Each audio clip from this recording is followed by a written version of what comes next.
'2015 is a big year for England rugby, and O2 Inside Line is running shotgun along the way. This is the story of the Red Rose RBS Six Nations campaign, a campaign that began with a bang down in Cardiff as Chris Robshaw and his men went to bury the hurt of 2 years earlier.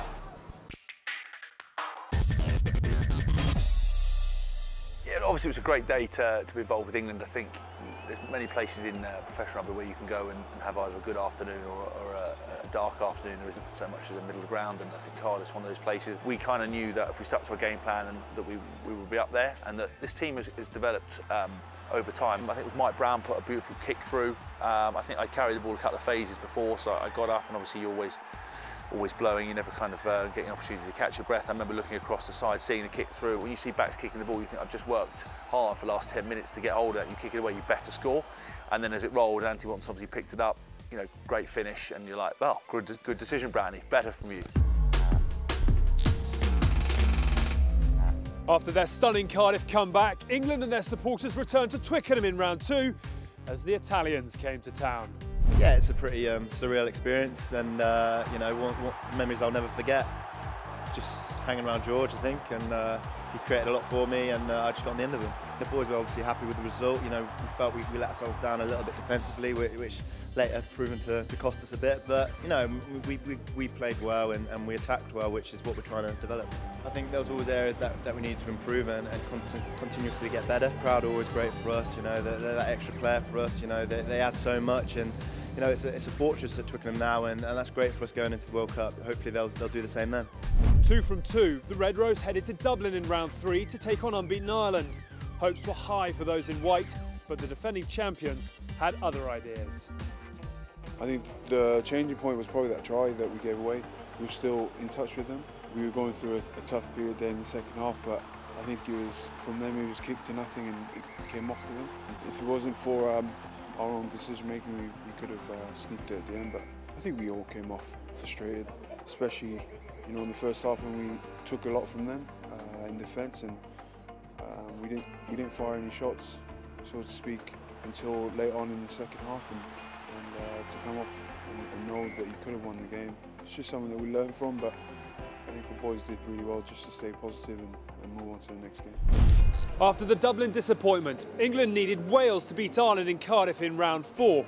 And when that result came in, Twickenham knew a victory against the Scots, and the race for the title was back on. I think the key message was almost just to play our game. Like, I know we did against Ireland, we did well not to change our game plan and stuff, but the big thing was when we came into the game, we wanted to play in the right areas of the pitch. And then when we did get in the 22 and stuff, we wanted to really attack that and get the points. The big thing we did say over the last couple of weeks is, yeah, we were a bit slow to start, but with the catch from Hask and then driving more up the field, and then at the right time when Lenny went off and took off and put 40 through the gap, yeah, and obviously JJ going over at the end of that. I remember getting a bit angry at Kieran at the start because he didn't pass it before he went into the breakdown, but he got the offload off, which was pretty good. So I remember getting excited as soon as that came, and then just putting it through the hands, and I saw 40, made eye contact with him, and he caught eye contact with me, and I knew he was going to get the ball from there. So it was just that decision whether to go for the corner or step in and gamble getting over the line. So it all came down to this. England knew they had to beat France by 26 points in order to claim the trophy. Mission impossible, mission improbable. Those in white were determined to give it everything. Obviously, for the spectator, it was a great game to watch. I think our attack was great. Obviously, to do that to a team that have only conceded 2 tries, hopefully we can take that into future games. You know, the attacking intent and backing each other to do what we did today. I think that was definitely our loudest and the best I've heard. The Twickenham crowd, and it means so much to play in front of that. Yeah, it was incredible and something I'll always remember. And we will learn a lot from our campaign. Going into what will be a massive World Cup in our home country, which is the ultimate prize for us. So England fall desperately, agonisingly short in phase 1 of 2015. The RBS Six Nations silverware goes elsewhere, and England need to use that hurt to learn the lessons. No doubt they will. As phase 2 arrives in September, I think it's safe to say, roll on the World Cup.